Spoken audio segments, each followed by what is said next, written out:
Well, when I say that we're hardwired for happiness, I mean that this is simply built into us. It's the way we are.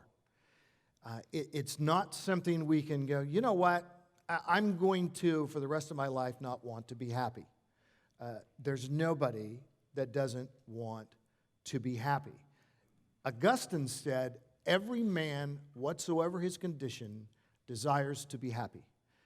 And every time you see man, it's men and women. It's generic. It's the human race. So substitute the human race or mankind when you see man. Every man, does whatsoever his condition, desires to be happy. Blaise Pascal, who was a mathematician and a philosopher, he invented the first calculator, not like our modern calculators, but still the first. Brilliant man. He said, all men seek happiness. All people seek happiness. This is without exception. Whatever different means they employ, they all tend to this end. Now listen to this.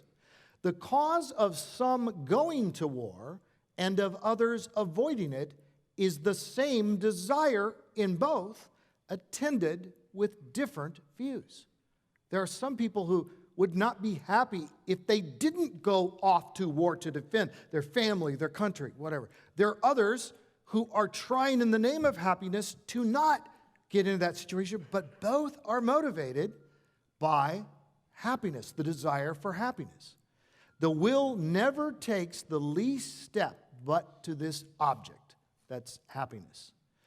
This is the motive of every action of every man, even of those who hang themselves.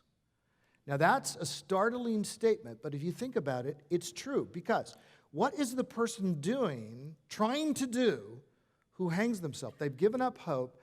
They are somehow wishing, or perhaps still hoping, that their unhappiness will come to an end. They can at least end their unhappiness, and maybe they'll be somewhere where they're happier than they are now. We're not talking about whether those are accurate beliefs.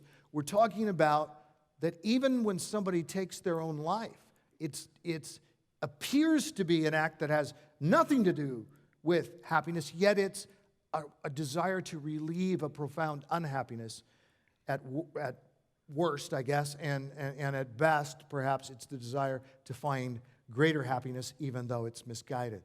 Happiness being by all men desirable, Richard Sibbes, one of the Puritans, said, happiness being by all men desirable, the desire of it is naturally engrafted in every man, and is the center of all the searchings of his heart and turnings of his life.